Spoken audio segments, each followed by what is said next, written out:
All right, guys, so I wanted to make this quick video on why I decided to get a hair transplant procedure. As you can see, your boy went ahead and took the leap and got the hair transplant. It's been something that I've been thinking about for the last couple of months. It's definitely not something that just popped up out of nowhere and I just decided to do it. I was definitely thinking about it for a good while. A quick background on my hair journey. I've always had a lot of hair. Like I've always had fades growing up. Like I would style my hair in different ways. And I really enjoyed having hair. It wasn't about till when I got to like 27, 28, I was going through a very stressful period in my life. And I started to realize that I was losing some hair. I would see it in the shower. Like it was mostly in the shower. After a good shower, I could just see hairs on the bottom, on the floor. And I was realizing like, damn, man, I'm starting to lose my hair. And my parents, my dad especially was bald. So I was thinking like, this is probably something that I was going to be challenged with in the future. So, you know, some time passed. I was on minoxidil for a while. I was thinking, okay, I'm gonna try to fight as much as I can to save my hair before if I need to, shave it off or maybe get a hair transplant. So I got to around like 29. And when I was around 29, I just got tired one day, man. I got tired because I started seeing that like some parts of my hair were balding. Minoxidil wasn't really working. So at that point, just out of frustration, I was just like, you know what? I'm gonna go ahead and start shaving it off. I just started clean shaving my head from that point forward. And I lasted like that for like 2 years where I was just shaving my head. To be completely honest with you guys, I really enjoyed it. I think it was very liberating to just shave off your hair, because you weren't thinking about product anymore. You weren't thinking about your hairstyle. There's just like, there were so many things that you didn't have to worry about anymore that felt very liberating, just shaving your head. So I enjoyed it for a while. I would work out, didn't have to worry about my hair. And I feel like I have a really nice like head shape. So it made it very easy for me to shave my head. I didn't have any like issues. My head shape is pretty nice. You know, my couple of, ex-girlfriends would say that, you know, I look like an egg. I have an egg-shaped head. So, you know, it just made the whole entire process very easy for me. During this entire time, I always missed my hair because, like I mentioned, like I've always had a lot of hair and my hairstyle looks pretty cool, right? When I would get like fades, it looked very fresh, and I missed the versatility of having hair. So like these thoughts started to creep up a lot. Like, man, should I consider getting a hair transplant? Like I started thinking about it.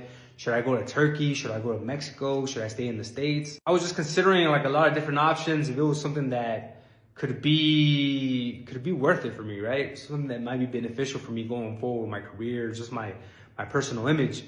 So luckily for me, you know, I have great mentors. One of my mentors said that he went through the process and it went smooth for him. Like he has a whole set of hair. He's in his 40s. And I was like, man, like, you know, I got the money to invest into a hair transplant. I do miss my hair. And right now I'm like in the stage where I can take the time to recover if I want to get a hair transplant. Because that's another thing to really highlight there, is that it takes time to recover from a hair transplant. Timing is very important because depending on when you get the hair transplant, it can make the entire process easier or more inconvenient for you. Like I think that if you get your hair transplant during colder months, in the wintertime, the fall, it makes the process easier for recovery because, you know, those are down times. Everyone's on vacation for Thanksgiving, Christmas, New Year's. So it makes you have that time to chill and to like, you know, let your body recover. But if it's summertime or spring going into summertime, it's just gonna make it so much more difficult because everyone wants to go to vacation. It's hot. The recovery process, man, you're gonna get itchy. So that's one thing that I'm realizing this first week of post-op, is that there's so many factors that I didn't really take into consideration. Variables like your recovery, your sleep, the medication that you have to take, how long it's gonna take for you to recover, all these things that you don't really consider until after the procedure. So I went ahead, man, you know, the new year started. I was like, you know what? If there's a time for me to get this procedure, it's right now. Right now that I'm in my early 30s, I'm young. I can enjoy my hair. I can enjoy my 30s with a full set of hair. So I was like, you know what, let's do it. So I took the leap, got the procedure scheduled. I went to Mexico to get my procedure. Shout out to Reyes del Injerto. I'm still waiting to see how the hair is gonna come out, the quality of the hair. But I think that the service, as far as service is concerned, Reyes del Injerto did a great job. I have to shout them out. And I decided to go here in El Bajío and in Querétaro. Got the procedure scheduled, went through the entire thing. I'll probably make a video about that procedure later on in the future. But just going through the procedure, afterwards, it's a grind, man. It's a grind. Like I said, the recovery part is difficult because they give you a lot of medications that you have to stay on. And also your sleep. You can't sleep in a certain position. So it's been an interesting week, to say the least. But I'm interested to see how the hair is going to come out. I think that they did a great job as far as the hairline is concerned. It's more of a natural hairline. They pulled my recipient, my donor area was here in the back and some here on the side, and they put some here in the front and some here on the crown. So I think that they did a good job. It's just a matter of time and having the patience to let the hair grow, do its thing, let the procedure do its thing. And I think it's going to come out really nice. But that's the biggest reason why I got my hair transplant, because I had the money to invest into a hair transplant if I wanted to. So I was like, you know what? I got the money, might as well do it. I'm young, I miss having the versatility of a haircut. But I will say that if you can manage, if you can sport the bald shaved, clean shaved look, and you like it, bro, own it, man, because I'm kind of missing just shaving my head. I miss the freedom that came from it. I miss the low maintenance. I miss how liberating it felt just having a clean shaved head. But the caveats to not having hair is that I feel like you're not as attractive. I feel like you don't have that versatility. It doesn't your hair doesn't really give you too much personality. And I miss that. So I was like, you know what? I can always shave my head in the future again. Let's go ahead and try it out right now. Your boy's young. I have the time to invest into it. Got the money. I can do it. So I was like, let's go ahead and do it. So right now, this first week, I've been spraying a lot of this like thermal water on my hair just to keep it like fresh and clean. I've been washing my hair. Been taking a lot of medication. That's kind of like the day in, day out of the first week of post-op. I think that the biggest reason why I decided to get the hair transplant was a matter of confidence, because I started asking myself, like, I started seeing that when I would go out, like I would try to cover up my head. And the biggest reason why I would try to cover my head with a hat or usually with like a baseball cap or a fitted, was because I didn't want to intimidate people. Like, I'm already pretty like tatted up, you know, like I'm kind of big, I'm kind of stocky. I had a clean shaved head, and I would feel that I would give like this very dominant aura to me. You know, I could fight. I've been training MMA for a long time in boxing, and just like my demeanor, like my presence was I think that my aura was just very intimidating to some people.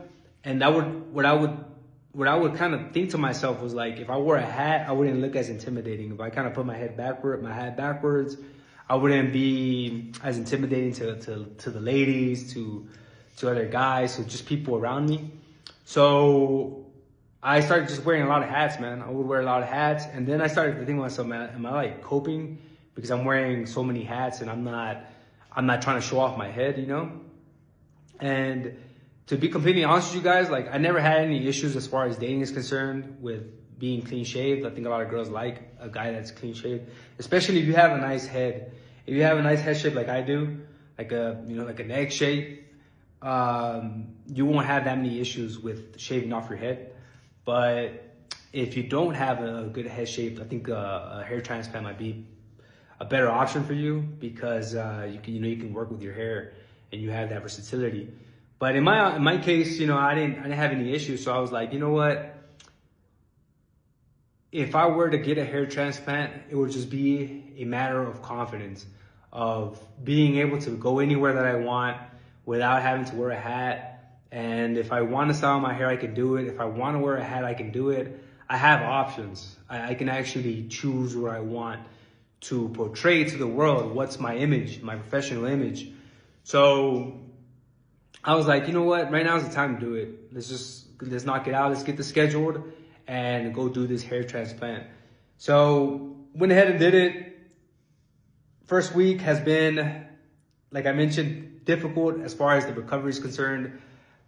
The medication and just the sleeping part. I haven't slept that much, man. Like each night I sleep like maybe 3 to 4 hours, just because it's been very difficult to kind of position yourself in the right location, and then also not the itchiness, bro. It gets itchy, dude. Like I had to constantly spray myself with this thermal water so the itching kind of subsides. Probably the most difficult part so far, but I think that I'm just about getting through that process, like the hardest part, and I'm excited to just let it grow out. I want to get to that 2-week mark where the scabs fall off, everything is in place, and now I can just let the hair grow. I have to muscle through this process and just, you know, make sure that everything recovers correctly, take care of everything, make sure nothing gets moved, none of the grafts get accidentally hit. So that's just kind of like the post-op process. But I'm definitely going to keep you guys posted. If this is something that you're interested in getting for yourself, you already know the process of going through their hair transplant. I'll make sure to outline everything. If there's any questions, drop them in the comments, send me a DM. I'll make sure to cover it in future videos. And as always, guys, stay strong and stay confident. I'll catch you all in the next video. Peace.